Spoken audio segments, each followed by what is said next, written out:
vamos lá, Karina. Entrar com a Karina.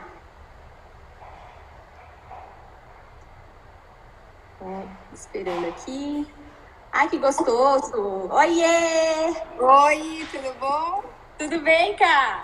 Tudo, e você? Tudo bem. Deixa eu ajeitar aqui. Também vou. Pera lá. Parecer mais o meu pescoço. Isso. Dá pra ver? Gente, ó, deixa eu apresentar pra vocês a doutora Karina Prilante. Ela não é minha irmã, não somos nem parentes, porque todo mundo acha que sim. Só somos branquela mesmo, né, cara? É. A Karina é minha cirurgiã, conheço a Karina há muito tempo, confio nela plenamente. Ela é uma das referências mais tops aqui da região de São Paulo. E em questão de mama, né, Cá? Assim, eu falo porque, assim, eu já atendi muito pós-operatório e todo mundo elogia muito a questão da mama mesmo, feito pela Karina. E hoje o assunto especial vai ser do explante das próteses de silicone. Isso aí, Cá, vai mexendo aí, o que você acha? Olha lá. Tô amando. Gente, tô adorando. Isso. Olha lá. Você vai achando as carinhas, olha lá.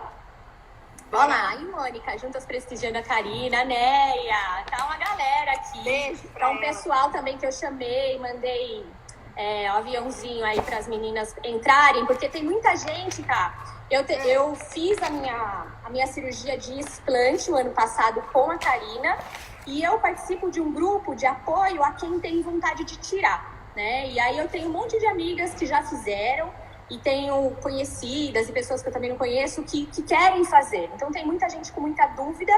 Como eu coloquei esse assunto no YouTube, como eu falo disso sempre, tem muita gente que tem várias dúvidas. Então a Karina aceitou esse convite de vir aqui conversar desse assunto bem polêmico também, né? E tem bastante gente falando, tem gente falando que tá na moda, tem gente falando que é por conta de doenças que pode causar. A gente vai tirar todas essas dúvidas e vamos falar muito da questão de como é feita a cirurgia, né, Cá? Sim, eu acho que é importante, eu acho que é desmitificar o assunto, eu acho. Que é para dar um pouquinho de orientação para as pessoas. Eu acho que tem muita gente que vem sem orientação. Eu acho que a internet é um veículo muito bacana, mas eu acho que às vezes fica um pouco no ar o que a gente pode fazer e o que a gente tem possibilidade de fazer também, né? Eu acho que isso é importante falar. Se apresenta então, Cá. Você é cirurgiã, faz né? Você já tá nesse meio há quanto tempo? Porque você tem carinha de novinha, né? O pessoal acha que você é mais novinha. Acho que não. Não é bem isso, não. Fala um pouco. A gente está aqui em Jundiaí, né? Na verdade, a Karina é de Jundiaí, né? Que é no interior de São Paulo. Fala um pouco Bom, do seu meio aqui. Eu sou formada em cirurgia plástica faz 15 anos já. Eu trabalhei durante quase 14 anos num hospital de cirurgia reparadora, praticamente, e a gente fazia muita reconstrução de mama lá. Eu sou membro titular da Sociedade Brasileira de Cirurgia Plástica, que eu acho que é muito importante falar. Legal. E eu tenho um consultório aqui em Jundiaí, que é interior de São Paulo, bem pertinho de São Paulo, né? É uma região bem, bem bacana. Aqui a gente tem bastante estrutura aqui também. Legal. E, assim, falando rapidamente também, não quero ficar muito nesse assunto, as cirurgias por conta do Covid, elas estão acontecendo ou parou de novo? Na verdade, aqui em Jundiaí teve uma diminuição bem grande do número de cirurgias eletivas, de forma geral, né? Ainda tem hospital que opera, que tem hospital que não tem Covid, e ainda tem algumas cirurgias acontecendo, sim, mas deu uma diminuída, principalmente esses 15 dias agora, que a gente está numa situação meio complicada. Então deu uma boa diminuída, e eu acho que vale não a pena é em esperar, vão, né? Não é em vão. Eu acho que vale a pena esperar. Eu acho que a pessoa que se programou, eu acho que tem que aguardar, sim, porque eu acho que vale a pena aguardar nesse momento. Por conta de vaga em hospital, às vezes fala assim, é só uma cirurgia pequena. Eu acho que a gente não pode nunca menosprezar nenhuma cirurgia. Muito menos uma cirurgia plástica, que a gente fala, vou fazer uma plástica. Não pode. Tem que falar, tem que fazer bem com consciência, sabe? Então deu uma diminuída, mas ainda está acontecendo. Tá? Quando, eu já vou entrar numa das perguntas, Karina. Quando você fala assim, é uma cirurgia... Você falou, mas não é, na verdade. É uma cirurgia pequena. As pessoas, às vezes, acham que tirar talvez seja mais simples do que colocar em muitas... E não é, né, Karina? Não é. Ao contrário. É muito mais complexo, né? É mais complexo. Eu costumo considerar essa cirurgia como uma reconstrução, na verdade. Uma reconstrução de mama, porque você está tirando um material que está formatando aquela mama e, consequentemente, você vai ter que trabalhar com aquilo que você tem, né? Óbvio. Tem algumas técnicas que são possíveis, mas acho que tem que pensar muito. Tanto que eu acho que o explante é um assunto bem... acaba sendo polêmico, porque, na verdade, tem muita gente ainda colocando, óbvio, mas a gente tem que saber que silicone, ele é uma coisa que um dia você vai precisar mexer, um dia você vai precisar trocar, um dia você vai precisar retirar. Enfim, não é uma coisa para a vida toda, né? Na verdade, assim, até eu coloquei há 16 anos atrás e naquela época já tinha esse assunto. Mas a sua prótese, ela é para sempre. Não existe prótese para sempre, né, Karina? Tinha-se esse conceito que a gente chamava de vitalícia, né? Prótese é vitalícia. Mas com estudos, com a coisa de você ter mais estatística, foi se mostrando que ela é necessária uma hora a ser trocada. Não existe independente de marca, independente de marca, tal. Uma hora ela vai precisar ser modificada, retirada, trocada, enfim, uma hora vai precisar mexer. Não existe uma data certa, tá? A sua aqui, ela falou que ainda é um assunto muito recente, mas você tem sentido no consultório o aumento da procura das mulheres para retirar essa prótese, Karina? Tenho muita, Dalila, muita. Eu tenho muita consulta para explante, muita. Eu acho que as pessoas estão entrando numa qualidade de vida, talvez, que o explante acaba sendo uma das opções. Eu acho que o implante de mama foi feito há anos. Talvez o seu caso é um exemplo bem... Você estava num tipo de vida, numa vibe, e hoje você está com uma vibe diferente, você quer uma coisa, talvez, com menos corpo estranho no seu corpo. Exato. Então, eu acho que é mudança de cabeça também, não só de sintomatologia. Eu acho que a sintomatologia, com os estudos, com o número de sintomas que as pessoas vêm sentindo, eu acho que isso também faz levar ao explante. Mas eu acho que a mudança de vida, a qualidade de vida tem mostrado muito isso, eu acho. O mindset, né? Eu acho que as mulheres, elas estão tendo mais consciência do que é realmente a beleza, né? De sair fora do padrão imposto pela mídia, assim, assado. Estão conseguindo se ver mais bonita ao natural, né? Então, exatamente. Eu acho que esse foi um dos casos também. Eu fiz com 20 e poucos anos, aí agora com 40, 41... Eu falei, era hora, ou eu trocava ou eu tirava. Aí eu falei, poxa, eu não tinha nenhum sintomas que todo mundo fala em relação à doença do silicone, eu tinha só queda de cabelo, inclusive não diminuiu minha queda. Então, né? Bacana falar isso, né? A minha queda, ela continua. Eu já fiz todos, enfim, estresse, deve ser outras coisas. Mas a questão quando eu decidi, eu falei, poxa, eu não quero fazer agora com 40 anos e se ela ficar mais 15, depois eu vou fazer de novo quando eu estiver lá com 60, 50. Como que eu não quero passar por uma cirurgia de novo? E outra, não faz mais sentido para mim conviver com aquilo. Então é óbvio que o amadurecimento me fez tomar essa decisão agora, né?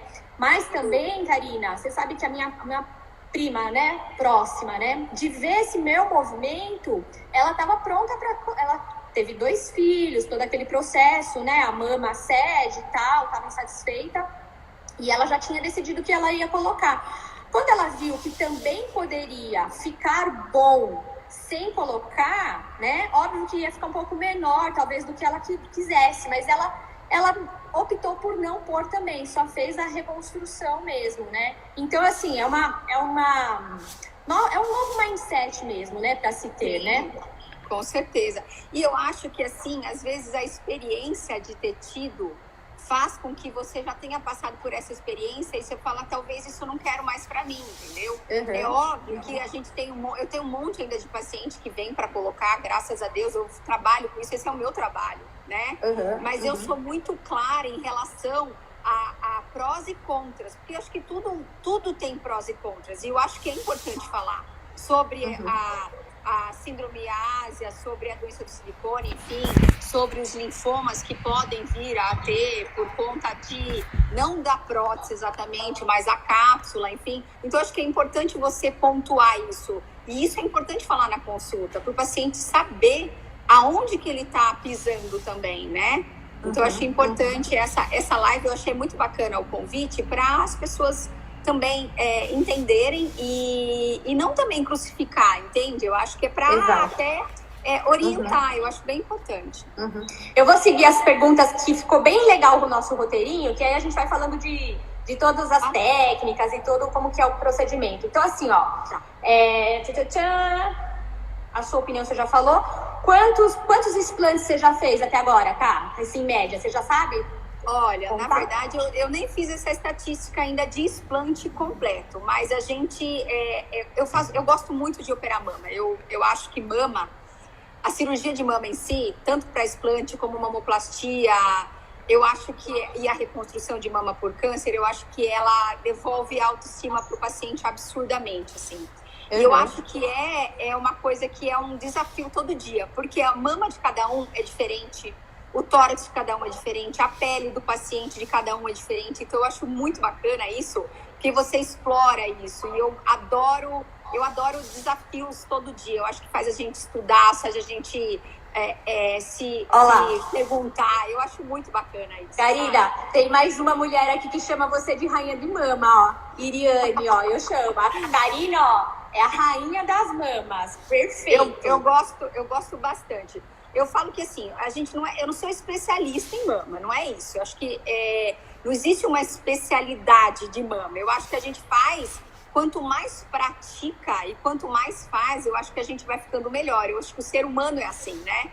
E eu gosto muito dos resultados. Eu acho que eu tenho um paciente que vai fazer mama, abdômen, eu falo, calma, vamos fazer primeiro uma coisa. Faz. Às vezes não vem nem para fazer a outra cirurgia, porque tá tão feliz, tá tão bem, que pronto, acabou. Vale a pena só operar. Gente, a Karina, eu amo ela, porque assim, ela é tão ética, ela é tão sincera, e ela assim, quantas vezes a gente manda a cliente, assim, ela falou que eu não preciso fazer agora. Você fala, não vai fazer agora, não tem necessidade. Ou então a pessoa realmente vai até fazer tudo de uma vez. Não, você, né? Porque outros médicos talvez fariam, né? Eu acho que a Karina, ela é bem sincera. Todo mundo que eu tenho encaminhado tem adorado você, Cá, porque não tem como não gostar. E eu acho que essa sua sinceridade, inclusive a Neia tá aqui, ela encaminhou uma amiga, ela falou assim, ela não fez nada, falou que não precisava. E hoje em dia é difícil, né? Porque o pessoal quer fazer, né? E tem muita gente que recebe, ok, você quer fazer, faz, né? E às vezes, como foi há uns anos atrás, quando eu fiz, Karina, foi muito assim, eu insisti muito pra fazerem a minha mama quando eu quis colocar. E assim, hoje, olhando pra trás, eu falo assim, gente, eu fiz uma burrada na época, porque o que eu queria consertar era postural, não era nem na parte de mama, entendeu? Então, assim, tem que ter um cuidado tão grande na escolha do médico, gente, porque às vezes a gente passa por um processo cirúrgico que não é simples, né, à toa. Às vezes você vai tentar resolver uma coisa que você não resolve, né? Não. Então, a Karina é perfeita para isso. Eu acho, sabe o que eu acho, Dalila? Eu acho que a gente nunca perde sendo sincero, sendo honesto. A gente sempre ganha com isso. E eu acho que o meu papel aqui, até falando do explante, é um papel de orientação, é um papel para defender nenhum tipo de vou defender isso para ganhar a paciente. Não é isso. Eu acho que é para a gente explicar e falar a coisa correta para a pessoa que está aí do outro lado, entendeu? Eu acho que isso é muito importante. E eu gostaria que isso acontecesse comigo também, se fosse o caso. Exato. Tanto gente, que assim, já teve pessoas que foram ao consultório e que a Karina primeiro pediu até para passar em terapias mesmo, né? Porque é uma decisão muito importante você também tirar. E aí ela, dentro da percepção dela, de toda a experiência dela, ela viu que talvez ela não tivesse também preparada para explantar. Então é muito importante isso, tá, gente? Vamos lá. Vamos falar vamos falar dos preparos pré-operatórios, Karina. O que a gente tem que estar, como que eu tenho que estar para ser uma cirurgia de sucesso? Eu acho que, além da parte da saúde, dos exames estarem bons, de boa qualidade, você preparada para a cirurgia, psicológico também. Eu acho que é importante isso, porque é uma cirurgia que requer um pouco de dedicação do paciente no pós-operatório. Não é assim, eu vou operar, acabou, o dia seguinte está maravilhosa. Como muita gente vem e fala, porque a artista tal fez isso no dia seguinte. Eu falo, gente, tem coisa que não é desse jeito. Não é esse continho de fadas que o pessoal conta. Então, existe um pré-operatório, com exames, ultrassom de mama. Muitos casos eu peço ressonância, assim, pra gente avaliar esse conteúdo mamário, pra gente avaliar a cápsula da prótese. Então, eu acho que isso é importante para você estar preparada para a cirurgia e até pra gente saber o que a gente vai para essa cirurgia, o que a gente pretende fazer lá naquele momento. Porque você lidar com aquilo que o paciente tem, às vezes, que é um volume mamário pequeno, a gente precisa ter um plano, às vezes, um plano A e um plano B para entrar lá na cirurgia, entendeu? Então, acho que isso é muito importante. O paciente saber que ele vai precisar de ajuda no pós-operatório, que ele vai ter um tempo de repouso, que por volta de uns 15 dias ele não vai poder dirigir, às vezes até 21, dependendo do caso, até para ele se programar no pré-operatório. Eu acho que tudo que é programado, você aceita melhor depois, entendeu? Então, eu acho que a cirurgia, eu falo sempre novamente sobre bater essa tecla, a gente não pode desmerecer a cirurgia plástica. Não é um oba-oba, é uma cirurgia como outra qualquer, é uma cirurgia de médio a grande porte, então ela precisa ser muito bem feita, tanto pré quanto pós-operatório. Quais são os riscos, Karina, que a paciente pode correr nessa cirurgia?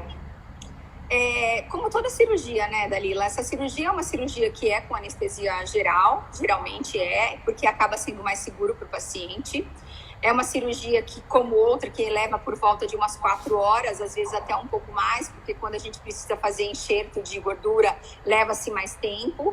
É uma cirurgia que pode aumentar risco para trombose, por isso que a gente tem que fazer todo o screening para isso, tem que fazer uso de bota pneumática, meia antitrombo. Em alguns casos, os pacientes, eu peço para parar de usar anticoncepcional, sim, para diminuir chance de trombose, o tromboembolismo pulmonar, que eu acho que hoje é uma coisa a se falada em consulta.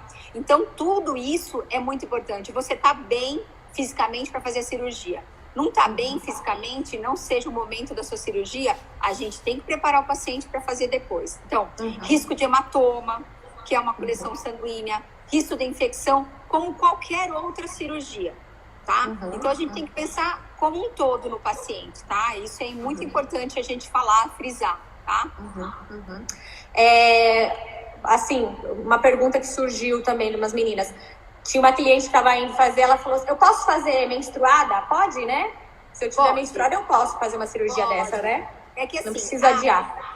O paciente que às vezes está tenso, ele menstrua antes mesmo. Ele acaba de até adiantar a menstruação por conta da tensão mesmo, exatamente. O que faz aumentar é que quando a gente menstrua, as nossas prostaglandinas, elas ficam mais com sangue fluido. Então, às vezes, o paciente sangra um pouquinho mais no intraoperatório, às vezes no pós-operatório, nada demais, mas é uma coisa que opera muito a mama, porque é glândula, né? A gente observa isso, então pode acontecer. Uma pergunta também que veio é assim, é uma cirurgia que é só feita em hospital, né, Karina? Eu acho que o risco vale a pena ser feita em ambiente cirúrgico, ambiente hospitalar. Por quê? Porque se você precisar de alguma coisa, a gente nunca sabe. A gente tem dentro de um hospital, que às vezes dentro de uma clínica você não tem. Então, eu acho que vale a pena toda a prevenção em relação a complicações que podem ser invariáveis nesses casos. É de cada organismo, né? Eu acho que vale a pena você fazer em ambiente hospitalar, sim. Quanto tempo, geralmente, a pessoa fica internada? Quando é mastopexia, uma cirurgia mais tranquila, que a gente usa o próprio pedículo do paciente, às vezes é só isso, e não tem, às vezes, uma lipoenxertia de tamanho maior, a gente... Você vai explicar tudo isso que você está falando, tá? Que você está falando esses termos aí que você... Tipo, uma pedículo, lipoenxertia... Eu vou explicar. O pedículo, na verdade, é quando o paciente tem volume mamário para reconstruir essa mama, a gente chama de pedículo isso. É usado do próprio paciente, tá? Isso o que você chama de volume mamário? São as glândulas mamárias? Exatamente. O que o paciente já tem dele tirando a prótese, né? Às vezes eu tenho um paciente, por exemplo, que chega lá com 35, 40 anos, tem um volume mamário pobre. Eu tenho um paciente de 50 anos que tem um volume mamário considerado muito bom para você reconstruir. Precisa de estrutura. Exato. É diferente, que é diferente de gordura. O tecido mamário, só para a galera entender. Então, quando ela fala tecido mamário, são as glândulas mamárias, que não são a gordura. Exatamente. A mama, ela é feita de glândula e gordura. Porém, com o passar do tempo, ela vai modificando fisiologicamente mais para gordura. Mas ela ainda tem glândula no meio. Esse é o volume mamário que a gente fala.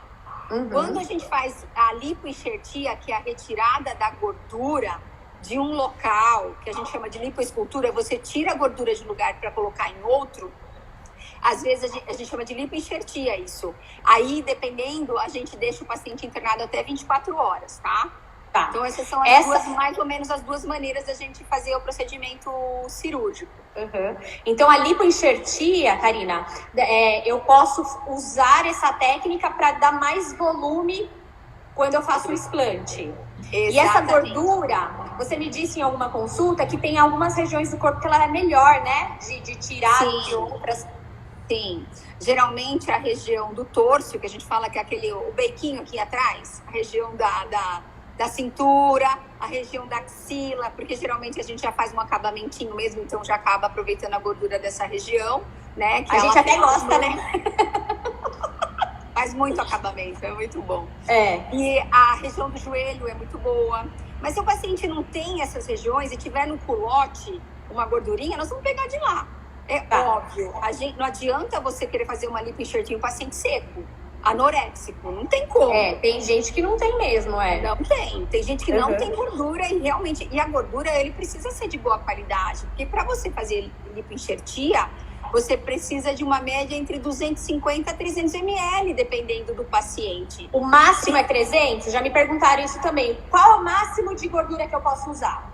Na verdade, não existe um máximo, vamos dizer assim. É que quando você coloca muita quantidade de gordura, ela pode se aglutinar.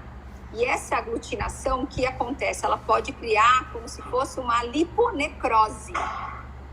Por isso que tem gente que tem medo de colocar a gordura. Mas liponecrose, gente, é como se fosse uma falta de circulação nessa gordura no centro. Se você coloca muito, é como se apertasse muito, entendeu? Falta circulação ali. E aí ela pode acontecer essa necrose, tá? Internamente. E essa necrose, ela pode vir a formar algumas calcificações. E aí que é o lance da lipoenxertia. A gente tenta colocar assim, para deixar mais modelada possível. Porém, a gente tem que ter um bom senso em relação a isso. Às vezes, a pele, ela tem uma complacência. Então, você precisa tá bem ciente de quanto você vai colocar naquele momento. Você não consegue ter isso antes de você entrar para a cirurgia, entendeu? Não consegue negociar isso com o paciente, né? É difícil. Se o paciente tem uma prótese pequena, isso fica mais tranquilo, porque a sobra de pele é menor. Se o paciente tem uma prótese muito grande, o que vai acontecer? Vai virar como se fosse um coador de café, entendeu? Sabe, uma meia, você coloca um limão dentro, é uma coisa, você coloca uma meia, uma manga dentro, é outra coisa? Sim, só para ficar mais lúcido o negócio. Então, isso é na hora que a gente avalia. A gente não consegue saber isso antes de você tirar o silicone, explantar. Então, já respondendo a pergunta aqui, ó, da Su, prós e contra da lipoenxertia é isso, a quantidade, né? Tem que ter controle da quantidade, não exagerar para não ter a necrose também. E a favor, assim, eu acho que você usou um pouco em mim, né, Karina? Até para dar uma igualada, né? Exatamente. Do tamanho de um e de outro, né? Não que, eu coloquei para dar volume, não. Só para, tipo, essa daqui teve que preencher mais alguma coisinha aqui que tava diferente e tal. Só para tentar dar uma igualadinha, né? Exato. A gente fala que é como se fosse um acabamento. No seu caso, foi um acabamento mesmo. Porque quando você tira o silicone, principalmente na região medial da mama, você pode ter um esgarçamento da pele por conta de peso mesmo, da própria prótese. Então, a gente acaba colocando... Porque hoje a gordura ela é usada para muita coisa, Dalila. Hoje a gente usa a gordura para melhorar a textura de pele de paciente que faz reconstrução de mama com quimioterapia e radioterapia, principalmente. Porque ela melhora a consistência da pele e você consegue ter condições cirúrgicas depois, melhores, entendeu? Legal. Então a gordura hoje é muito utilizada. Mas é como todo mundo fala, a gordura também absorve. Ela pode absorver entre 20% e 30%, alguns pacientes até mais. Então, quanto mais você aperta, pior é, entendeu? Porque o que acontece? Você acaba apertando e aí corre o risco de faltar circulação nesse meinho da gordura. Então, o exagero nunca é bom. Então, já respondeu a pergunta da Pri aqui também, ó. Com o tempo, ela não desaparece? De 20% a 30%, né? Ela dá uma diminuída. A Dani falou que é a próxima a fazer isso, não vê a hora. A Monize tá falando que a Karina é linda e competente, eu concordo. Tem gente chegando agora, mas o papo tá bom. Deixa eu ver o que mais de pergunta aqui. Quanto tempo de repouso você já disse? De 15 a 21 dias. Fica com dreno, Karina? Todo mundo tem que ficar com dreno? Então, geralmente, o paciente que faz a lipoenxertia, o ideal não é colocar dreno. Por quê? Porque o dreno vai chupar essa gordura, né? Porque ele fica na loja mamária. Então, a gente tenta evitar, no paciente que faz a lipoenxertia mesmo, que não é tão superficial, que você tem para fazer o conteúdo, você acaba evitando o dreno por conta de você perder um pouco no dreno, entendeu? Tá? E quem faz só o explante sem lipoenxertia, geralmente fica? Sim, porque se o paciente, geralmente o paciente que a gente usa só o volume mamário com a glândula, sem usar qualquer tipo de enxerto de volume maior, a glândula mamária ela é muito irrigada. Então, ela tem mais vasos. E aí, como a gente explanta, e esse explante, você tem que tirar a cápsula perto do músculo, o músculo é um tecido que sangra mais. Então, quanto menos sangue tiver, é o ideal, entendeu? Então, a gente acaba usando o dreno nessas cirurgias para geralmente melhorar a quantidade de volume de sangue naquela região por conta dessas considerações que eu te falei agora, tá? Todo mundo põe dreno? Não, tem gente que não precisa, mas mama, como eu falei, é muito irrigado, então muitas vezes a gente precisa colocar sim. E o dreno, ele não é um vilão, ele tá lá para ser do bem, entendeu? Ele tá lá para você desinchar mais rápido, muitas vezes, diminuir secreção, que é uma secreção que melhor fora do que dentro. Então, a gente não pode deixar o dreno como um vilão, a gente tem que considerar ele ele tá lá para nos ajudar.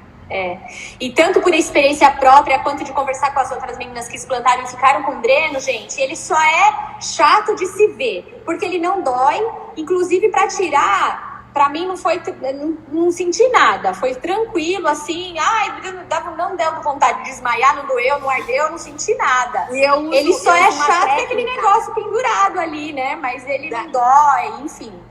E Dalila, eu uso uma técnica que o paciente respira, daí eu tiro, ninguém percebe, já foi. Já foi, a hora que já tirou, já tirei.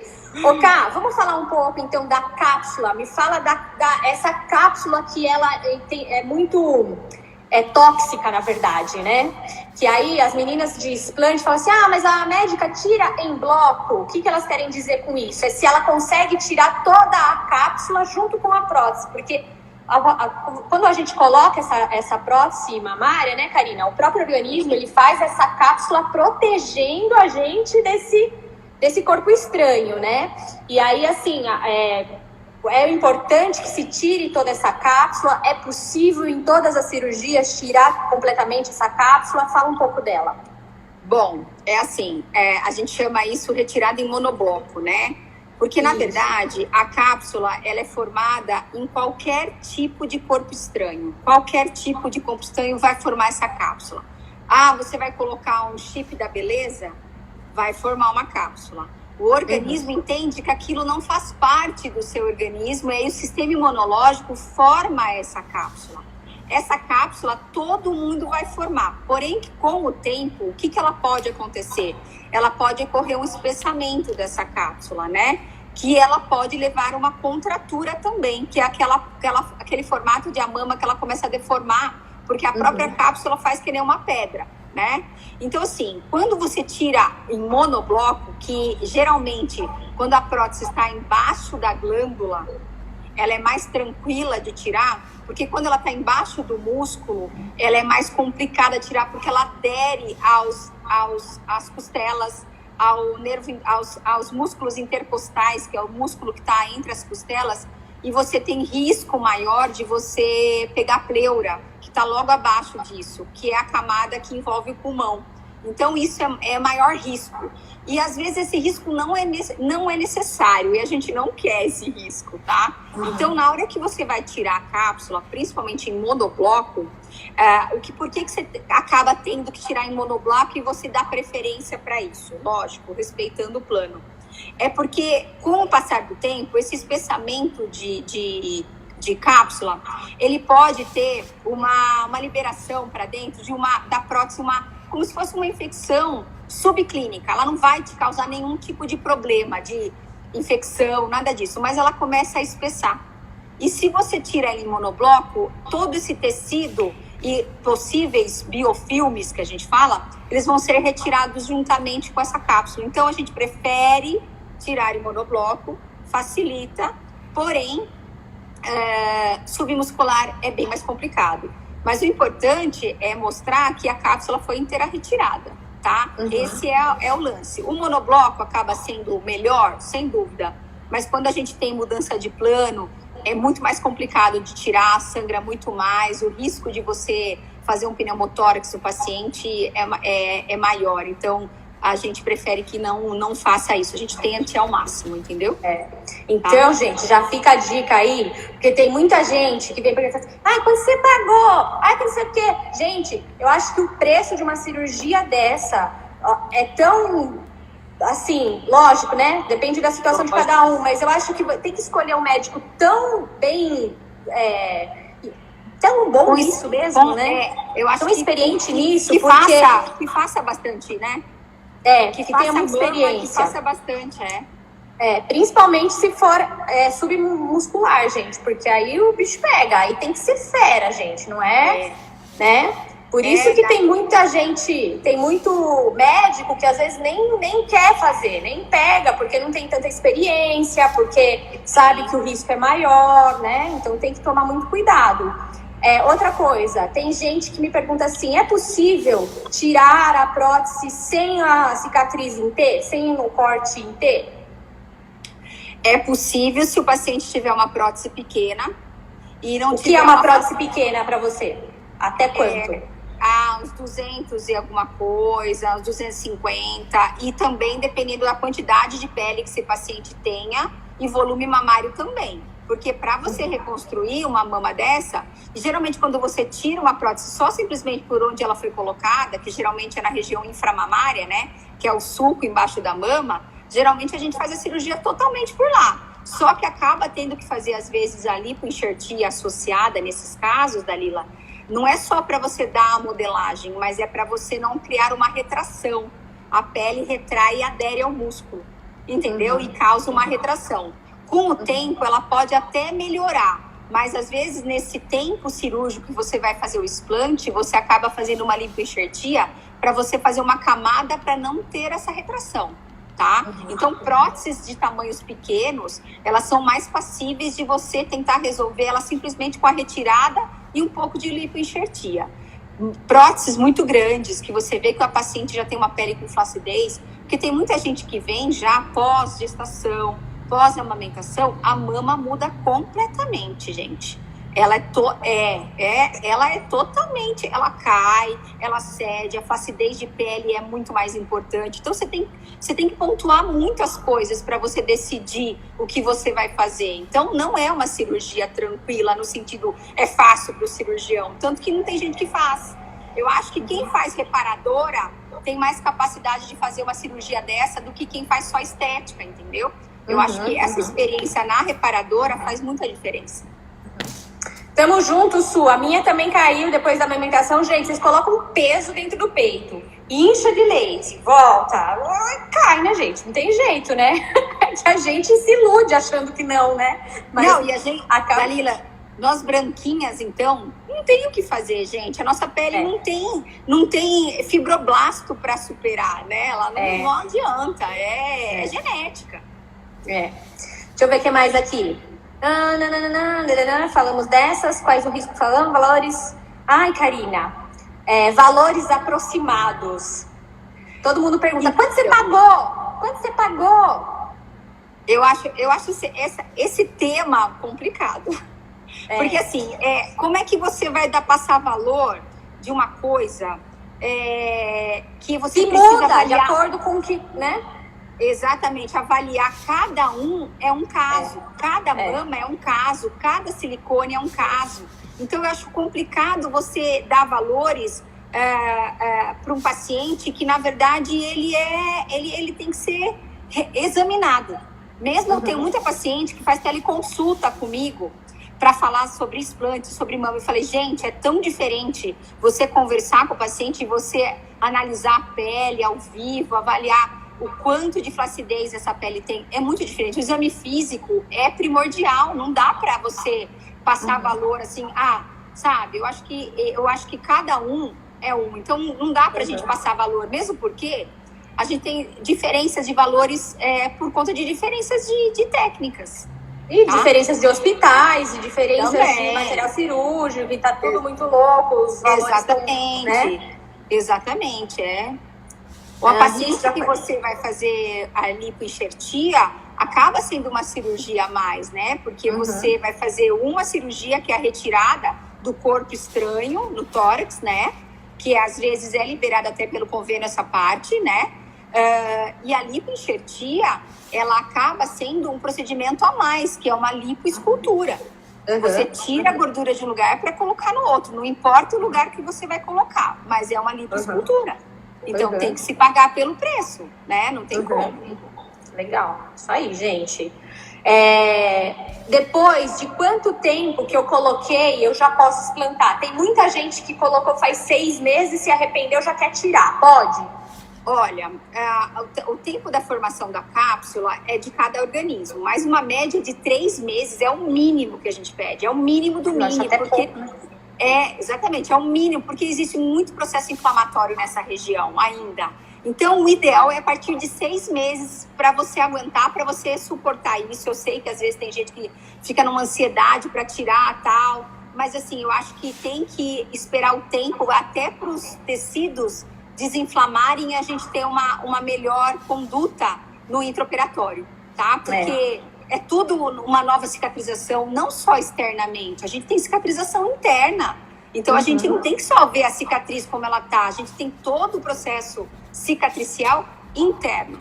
Então, no mínimo, eu acho que o mínimo, assim, são 6 meses mesmo, tá? Inclusive, lá no grupo que eu tô de explante, algumas meninas eu vi eles comentando assim, eu fiz o explante, não fiz a lipoenxertia, me arrependi, quero fazer agora a lipoenxertia. Aí a gente se conversa muito lá, é um grupo, gente, lá no Facebook tem quase 40 mil pessoas, chama Apoio a Explante de Silicone. Tá? Então, as meninas trocam fotos de antes e depois, o pessoal conversa sobre lá. E aí, assim, eu vejo que o quanto o corpo, ele muda.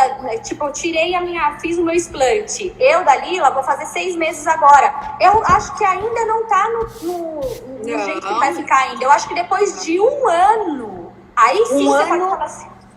1 ano e 8 meses, em média. Quase 2 anos. Aí sim. Vamos falar assim, 18 meses é um tempo que a gente fala, mas assim, o mínimo do mínimo são 6 meses para você reabordar uma região. Às vezes até paciente normal, que você tenha que corrigir uma cicatriz, porque ele tem uma cicatriz de má qualidade, por causa do organismo dele, a gente espera no mínimo 6 meses, porque tem muita mudança. Então, 18 meses seria um tempo bacana pra gente. Lógico, quem tá angustiado, ansioso, não vai esperar 18 meses, tá? Mas pelo menos 6 meses é o ideal. Vamos responder o pessoal aqui, ó. Patrícia, é muito difícil a recuperação de redução de mama e angioplastia juntos? Do que? Desculpa. Ela tá perguntando se recuperação de mama e angioplastia juntos é muito difícil a recuperação? Se fizer as duas juntas? Ah, não, não vale a pena, não vale a pena, é muito sofrimento. Nem faça. Não faça. São coisas Olá, diferentes, Patrícia. não vale a pena. Ah, e abdominoplastia? Redução de mama e abdominoplastia, é muito difícil? É muito difícil. É tipo um trator que passou em cima de você, tá tudo certo. Se você é uma pessoa tolerante, você até tolera a dor, a desconforto. Mas assim, quando você opera as duas coisas, você não pode forçar a mão, porque você não pode forçar a mama da cicatriz. Aí você não pode forçar o abdômen porque você fez a cirurgia. E aí, o que você faz? Chora. E aí, Karina, fala, doutora... eu atendia a mulherada de pós-operatório de um monte de gente aí de Jundiaí, né? Vários médicos me mandavam pra gente o pós-operatório. Todas as que chegavam, que tinham feito mama e abdominoplastia juntas, na primeira semana elas só choravam e falavam que tinha se arrependido. Lógico que depois, né? Ok, aí passou, aí esquece até. Mas, gente, não é punk a recuperação das duas juntas, tá? Tem que ir... Muito punk. E eu acho que assim, a cirurgia de mama é uma cirurgia que leva por volta de 4 horas. A minha durou 4 horas. É, uma mama normal. Então, assim, aí você junta com um abdômen, que leva pelo menos mais umas 2 horas, 2 horas e meia. O tempo cirúrgico começa a aumentar, risco de complicações começa a aumentar também. A gente tem que saber que a gente tá fazendo estética. A gente não tá operando porque é doença. Se a gente operar, a gente fica bem da cabeça, ok, eu entendo tudo isso. Mas acontece que o risco, às vezes o benefício não vale a pena. Eu acho que tem que avaliar tudo isso. Eu acho que é de caso a caso. Paciente que às vezes só diminuir um pouquinho, o tempo é menor da cirurgia, pode até pensar por isso, mas eu acho que tem que analisar os dois casos. Cirurgias associadas sempre tem que ser avaliadas, tá? Porque ela leva muito mais risco e mais desconforto para o paciente, e o paciente sofre muito mais. Tá. Aqui, ó, estão perguntando se o explante da prótese de silicone reduz a chance de câncer de mama. Desculpa, fala de novo. O explante de silicone reduz o risco de câncer de mama. Uma coisa tá ligada à outra ou não? Não, gente. Já foi provado que prótese de mama não leva a câncer de mama. Não leva a câncer de mama. O que você pode ter com o silicone é a cápsula, o problema da cápsula é um linfoma chamado de linfoma de grandes células, que ele é um linfoma de anaplásico, ele é um linfoma relacionado à cápsula da prótese, mas ele é um carcinoma linfático, ele não é um câncer de mama, tá? Então, isso mas aí também, mas é uma coisa que se leva por conta da prótese, porque foi a prótese que causou a cápsula. Na verdade, exatamente, a cápsula pode levar ao linfoma anaplásico, mas não é um câncer de mama, tá? O tratamento são totalmente diferentes, tá? Um é câncer linfático, o outro é câncer do tecido, não tem nada a ver uma coisa com a outra. Tá. A Patrícia de novo, o convênio médico tipo Unimed de Jundiaí poderia pelo menos pagar o hospital, mas alegam ser estético. Tem alguma coisa do explante em si que consegue fazer por... Você já teve essa experiência? Consegue colocar no convênio? Sim, consegue. Na verdade, o explante de silicone, ele existe um código, né, que é um código de CID, se chama CID, Código Internacional de Doenças, que ele entra como... Isso daí é um problema mecânico do corpo estranho. Então, a gente tem um CID que a gente usa para retirada desse procedimento. A mamoplastia e a reconstrução, aí sim entra como uma cirurgia estética, tá? Então, assim, existe uma possibilidade do convênio cobrir uma parte, porque existe essa retirada de corpo estranho de parede torácica. Isso é um código, tá ok? Mas a reconstrução o paciente tem que pagar. Isso é fato. Tá. Deixa eu ver o que mais aqui, Karina. Que tipo de cicatrizes existem e se dá para limitar o tamanho da cicatriz? Do tamanho a gente já falou e tem a cicatriz. Que nem a minha, quando eu coloquei da primeira vez, eu já tinha feito lá atrás, com 20 anos, a cicatriz inteira, porque eu tirei pele, coloquei a prótese e a prótese expandiu mais a minha cicatriz. Agora que eu retirei, eu também fiz o corte em T, mas ela tá bem fininha, bem melhor do que da primeira vez. E tem gente que dá queloide, então explica um pouquinho das diferenças de cicatrizes. Então, na verdade, se você for tirar a sua prótese e você tiver pouco conteúdo, sem tirar pele. Quanto mais pele você tiver para tirar, maior vai ser a cicatriz da região horizontal, né? Que é o T, que a gente fala invertido, que é da areola. E a da coluna, que a gente fala, ela vai sempre existir, o tamanho vai sempre ser o mesmo. Agora, o que alonga um pouco mais é a cicatriz que vai aqui para a região da axila, né? Que é a que vai embaixo do sulco. Aqui, né? Exatamente, ela acaba alongando mais por causa da quantidade de pele que você tem para tirar. Porque assim, tudo bem, Karina, eu não quero fazer nenhum tipo de reconstrução, eu quero só tirar a prótese e pôr um pouquinho de gordura, que seja ali do acabamento da lateral da mama, e tudo bem. A pele tem um poder de retração, mas ela não vai conseguir retrair uma pele que tá um coador de café, entendeu? Murchinho. Ela não tem esse poder de retração, ainda mais a mama. Então, eu acho que quando a mama tá no lugar, Dalila, a gente nem liga pra cicatriz. A cicatriz é algo que a gente deleta, tá? Eu posso falar porque eu tenho essa cicatriz e eu falo hoje, eu não me arrependo de ter feito, porque a cicatriz não me incomoda, a minha mama tá no lugar. Ok, eu aceitei isso. Então, assim, questão de queloide hipertrófica, a gente tem que avaliar paciente, porque tem alguns que já têm tendência e outros que não têm. Como a gente consegue avaliar? Paciente que já teve, a gente já vai entrar com alguns tipos de procedimentos para tentar minimizar essas alterações. Cicatriz queloide, ela pode piorar depois de 1 ano. A cicatriz hipertrófica, ela é irmã do queloide, mas ela pode engrossar, mas depois ela afinar com o tempo até 1 ano. Hoje a gente tem cremes de silicone, hoje a gente tem cremes de cicatrizes para ajudar na cicatrização. Hoje tem beta-terapia, que é como se fosse uma radioterapia para quem tem tendência queloide. A gente tem hoje placa de silicone, que são assim, que nem como se fossem umas réguas maleáveis para você adesivar na cicatriz. Isso ajuda. Mas isso, ela começa depois de 3 meses que a gente consegue avaliar se você vai ter isso ou não. Tirando os pacientes que já têm um pré-requisito ou que já têm um queloide. Aí a gente já começa precocemente o tratamento. Mas, por exemplo, uma coisa que você fez rapidamente, uso de gel de silicone, você começou rapidamente, né? Com 30 dias a gente já começou. Então, eu acho que vale a pena você ter esses tratamentos. Hoje a gente tem bastante coisa para tratar cicatriz e a gente já começar precocemente, tirando os casos que já tem tendência queloide. A gente começa a beta-terapia, que é um tratamento, né? Já no dia seguinte da cirurgia. Aí são pacientes que precisam mesmo, tá? Tratar muito rapidamente. Tá, ó, a Su perguntou assim, como fica a amamentação pós-explante? Então, tem gente que consegue amamentar, sim. Os ductos se formam novamente e consegue amamentar. Vai depender o que tiver de glândula também. Tem gente que não tem glândula, não vai amamentar nem com silicone, nem sem, nem quando teve filho.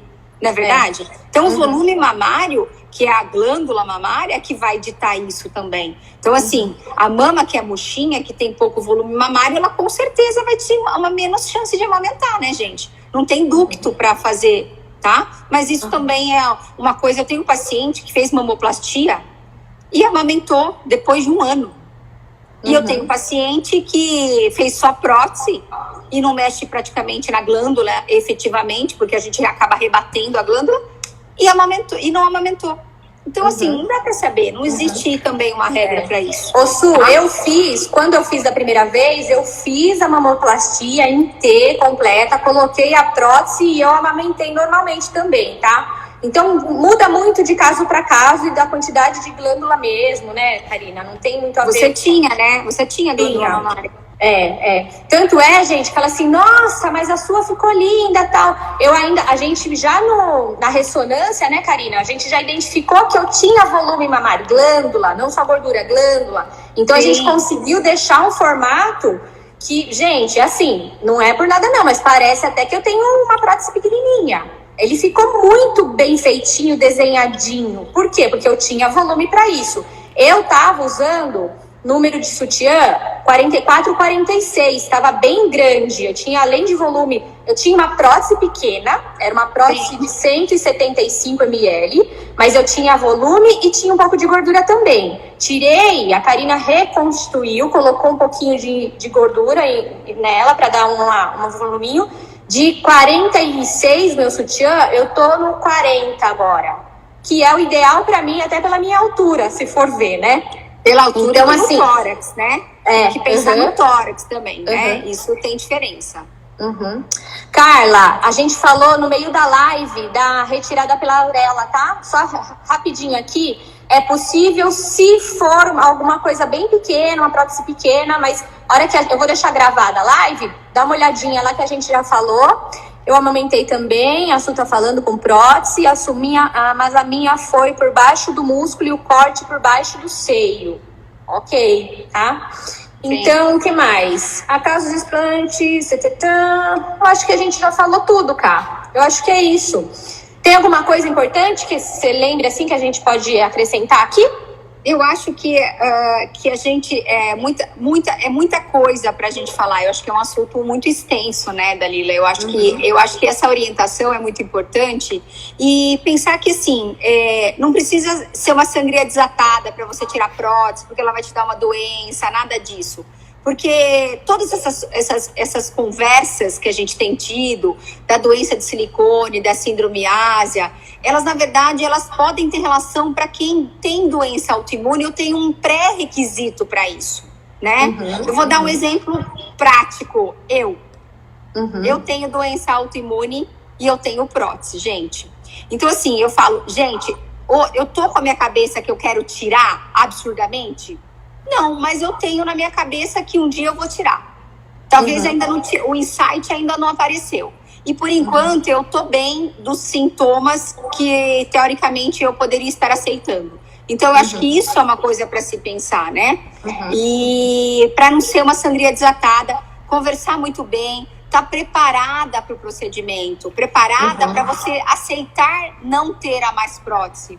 Porque a prótese, ela modela diferente. E quem não tem volume mamário, eu costumo dizer, aquela paciente só tem o mamilo, sabe? Bem retinha. Sim. Ela não vai ter uma mama com gordura igual uma mama com prótese. É real, a gente não consegue dar isso pro paciente. Se alguém falar isso pro paciente, é mentira, não acredite, porque a gente não consegue fazer isso com o volume mamário, com a gordura, entendeu? Tá? Então, acho que é muito de caso a caso. Tá? Gente, para quem quiser, esse grupo que eu tô, que chama lá, só tem no Facebook esse grupo, é muito legal, porque até lá são muitas mulheres que colocam fotos lá, Karina, e obviamente a gente vê, a minha é mais próxima dessa, a minha é mais próxima daquela, então a gente consegue ver, ter ideias mais ou menos de como vai ficar, né, pra gente não se iludir também achando que a gente vai, né, enfim, eu tive sorte porque o meu corpo, ele tava numa estrutura legal, e, enfim, e também falei pra Karina, é uma decisão que hoje os meus valores, meu mindset é outro. Se ficar pequeno, tudo bem, eu não tô me importando com isso, sabe? Eu decidi mesmo e a Karina sentiu essa segurança em mim e em nenhum momento ela foi contra a minha decisão, nem nada, mas vocês têm que estar bem conscientes disso para vocês não terem um efeito contrário. Vai, tira. Às vezes tem gente que começa a enfiar na cabeça um monte de coisa achando que tá tendo isso por conta de prótese. Tira. Acaba que não passaram os sintomas, continua e aí entra numa depressão profunda, até porque não se aceita daquele jeito também. Então, eu tenho trabalhado, Karina, também com reprogramação mental, que é uma técnica de Theta Healing, que a gente faz muito isso, de você se autoconhecer e se aceitar, né? Eu lembro que, assim, no meu dia, eu fui muito decidida, eu confio plenamente no serviço da Karina, eu não faria com outro profissional. E no dia, Karina, no dia anterior da cirurgia, foi o único dia que eu fiquei um pouquinho ansiosa, lógico, né? Eu fiquei um dia antes. Daí, quando eu fui dormir, eu visualizei exatamente como eu queria que fosse a cirurgia. Eu imaginei eu chegando no hospital, você me recebendo, indo pro centro cirúrgico, tudo lindo, maravilhoso. Dando risada. Fui visualizando, fui E também, gente, uma técnica muito legal é vocês sabem aquela técnica do Ho'oponopono? Sim. Sinto muito, me perdoe. Eu fui fazendo isso pro meu peito, no pós-operatório também. Porque a gente, na loucura dos 20 anos, na loucura da vaidade, na loucura de muita coisa que a gente tá distante da realidade e com uma visão distorcida da beleza real, a gente se mutila à toa. Então é muito legal vocês terem esse olhar consciente, esse olhar amoroso, fazer uma boa escolha e ok. E aí se aceitar, se acolher e vou conseguir me olhar dessa outra forma, ok. Não vou conseguir, espera mais um pouco, tem esse cuidado, né, Ká? Ah, com certeza. E assim, eu acho que tem muita coisa ainda no ar dessas doenças, na verdade. A gente não tem nada de embasamento científico, porque essas doenças, elas não têm ainda um diagnóstico preciso, não tem nenhum exame que fala, você tem síndrome ásia, você tem doença autoimune. Não existe marcador, não existe exame que faça. É um diagnóstico de exclusão que a gente fala. A gente tem que excluir tudo, que às vezes o paciente que tem uma tendência à doença autoimune, o paciente que tem tendência ou tem na família algum tipo de doença autoimune, ele tem que avaliar sim até a colocação dessa prótese. A gente precisa orientar. E o médico que faz isso, uma exclusão de tudo isso, é o reumatologista, é ele que trabalha com esse tipo de doença, né? Então, eu acho que é importante, antes de você tomar essa decisão,